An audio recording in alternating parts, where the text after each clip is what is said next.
All right, good morning, guys. It's your boy Cuts to the T the Barber. This my man Nate Cut It, IG, Nate the Barber. We just a couple of Detroit barbers talking about the various going on in the barber industry. And today we're on a client etiquette series of basically what's the difference between a client and a shop client. Basically, who's your client and who's a walk-in or who's for everybody type deal.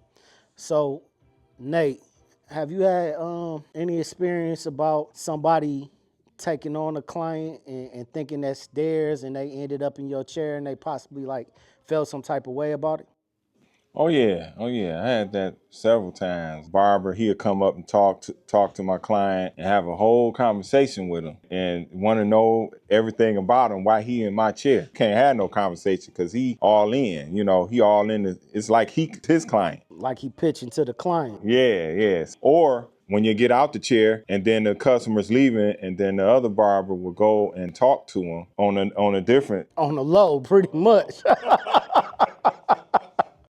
Man, dudes be nickel slick. Hey, I learned my shop etiquette from a great barber named Crystal. Shout out to Miss Jackson over there on 7 Mile. That's my baby. She doing great things.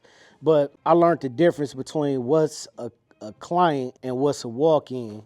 Some of these young barbers, I don't think they understand it, and they don't understand the number one golden rule that I learned early is a person is not your client until they sit in your chair. Once they get up and walk out your chair, after you got a chance to serve them once, they get to make the decision whether they want to come back and book with you or spend money with you. If they come back in the shop and they just ask for any barber and they don't care, that's a shop client.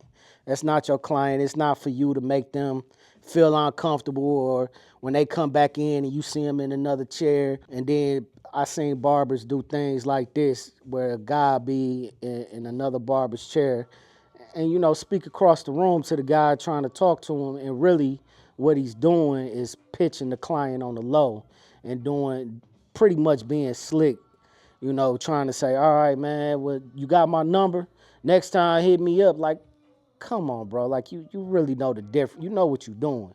And right now this is my client. Right now he's in my chair, and it shouldn't even be to me. I don't know if you dealt with something like that, but to me, I especially in my shopping where I'm at, I've went outside and I've spoken with the other barber. Like, look, man, you can't pitch a client in somebody else's chair. That's just not good etiquette. I don't know if that's what you was doing, but that's how it came off. And I would explain to him what the situation is and why you shouldn't do a thing like that, because how it could come off. Because some people aren't professional and they won't understand how to express themselves. Some guys don't know how to express themselves and come across in a professional manner where you won't take it offensive. And some guys that just take that like you taking food out their kid's mouth, and it becomes a thing, and you don't want that type of negative energy to build up in the shop.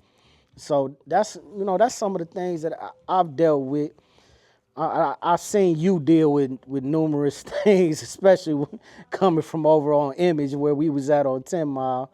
Some of the characters we dealt with, I know you dealt with a couple things. You want to share any stories you got that's relatable? So we were at one shop after Image Expressions, the first shop we got after school. I had another barber that was there. He used to be his client, but he started coming to me. And this barber, he came and was trying to get him to come back, but he did it on the low. He didn't do it in front of me. He did it, once when I wasn't around, because the customer came back and told me like, hey, he trying to get me back. How you handle that situation? The customer basically told him that he wanted to come to me, so I really didn't have to say anything. And that's the greatest way to handle it. The customer told him where he wanted to be. Yeah, so, and that's how that went. But if he was kind of uncomfortable with it, then I guess I would have to say something to him, but I didn't have to say anything. I had experience of cutting in the shop, man. I was cutting a guy client.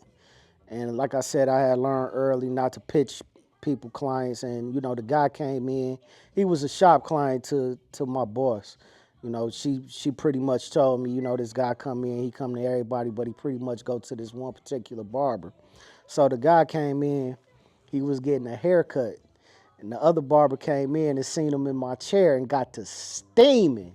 I mean, boy, he was hot as fish grease. So, you know, I'm pretty new in the field. I'm a rookie barber, so like I'm not picking up on the signals, but I'm seeing, you know, the little ruffling and moving of the station, you know, over there where where he at. So, you know, he run a conversation with the client. Hey, what up, man? How you doing, man? You should have called me, man. You should have called me. So I'm not thinking much of it because I'm not about to give this man my number because Crystal already pretty much put me up on game that, you know, this is this guy's client. You know what I'm saying? But what the guy did after the guy got out of my chair, he told the guy, hey, man, they had a conversation. He said, hey, man, come here. He looked at him, set the guy down in his chair, and went to trying to reline him up. Now, I'm chill, so I didn't react to it like I probably would have, you know what I'm saying, with an understanding of what he was doing, because I was kind of new to the game. But my boss, she flipped out at the time, the owner of the shop, she flipped. So when she got the customer out the chair and got him out the shop, that's when I got my first lesson in a person is not your client until they sit in your chair. Because, you know, if you was here on time, one thing, if you was here on time and if you was here when the shop opened, you would have got that client. Or if you was here before time, you would have got that client. That guy was in a rush. T didn't hand that client his number. He didn't offer him his number. When the guy got up, I just shook the guy hand and said, hey, thank you. He gave me my money and he was going about his business. You had no right. She was like, the guy was happy with his haircut. You had no right to sit up and act like anything was wrong or anything. You was just supposed to get at him next time.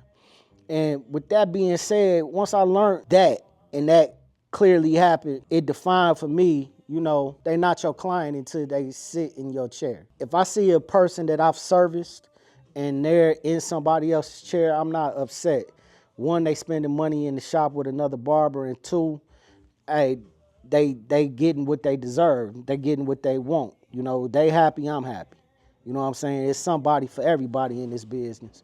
And I just think that us as barbers, man, we should be recognizing that people that just walk in, and then there's people that are going to book with you. Everybody that you service is not going to book with you and is not going to come back. And some of these guys got 2 or 3 barbers. and people just don't know it. Backup barbers. Backup barbers.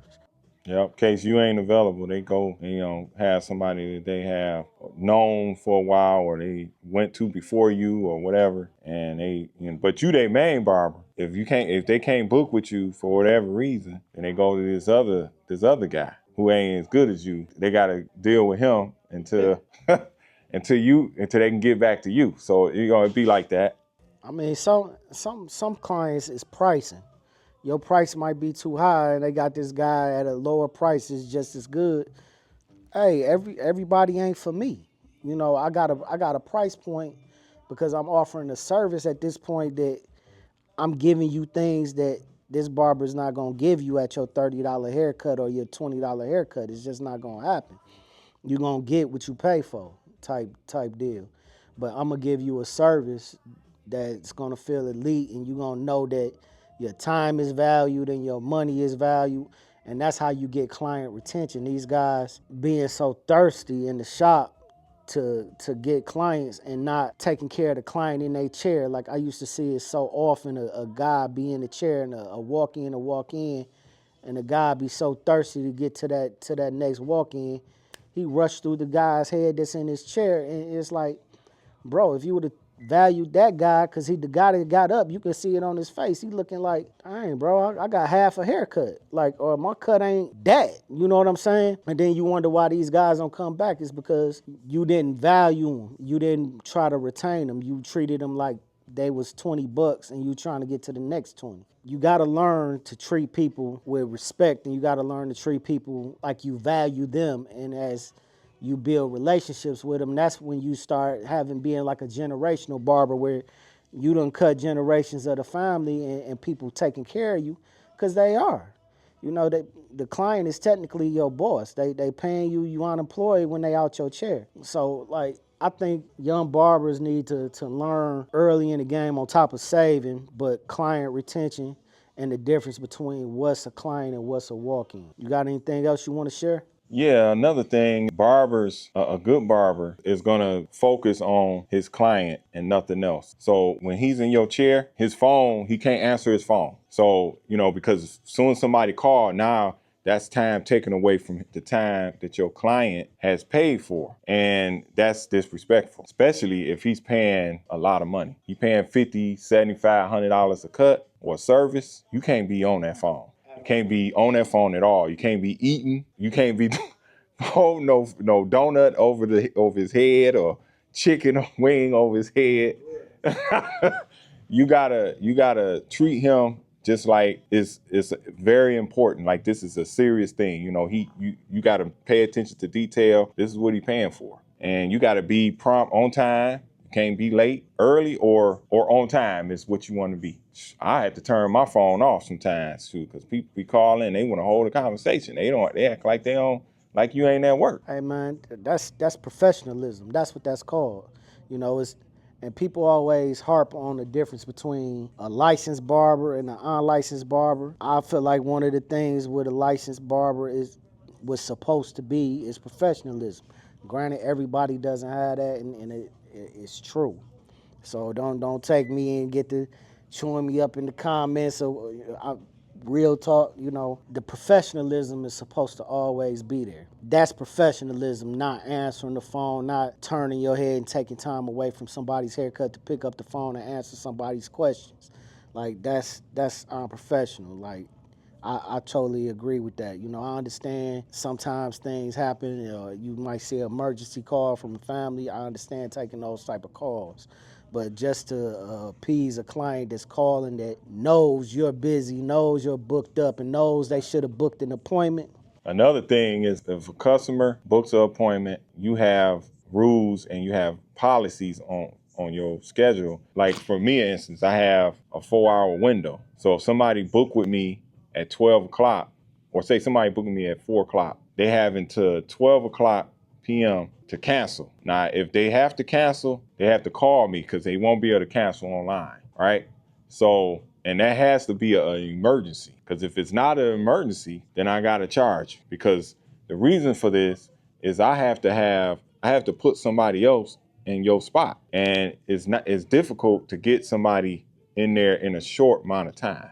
So that's why I have to give some people do 24 hours. Most people do 24 hours. So, but I'm only giving myself 4 hours, and I'm one of very few people that do that. I give graces, I give breaks. I'm understanding the situations, but at the end of the day, it's a business. It's not about friendships. I have lost clients, but it's a business. I value people, I value your time, and I expect the same. So that's where that comes from. It's nothing personal at all. That's the business side of it. People feel close to you. But at the end of the day, I'm giving you a service. You're paying for a service, and I'm running a business. I'm taking care of my family with this. So that's the biggest thing that people have to understand. So it's not blurred lines. Friends and family, how do you deal with giving them services? So you have a family member that feels like, oh, I'm your brother, I'm your sister, I'm your cousin. Why I gotta pay this price? I should pay less. Because I personally got a family member like that feels like they should never have to pay because they my family member. I ain't gonna say no names, but they know who they are. I'm gonna keep it 100, man. My people been real supportive. I have family members coming to me. That some of them was my first guinea pigs. I was cutting them in the kitchen, jacking them up. You know what I'm saying?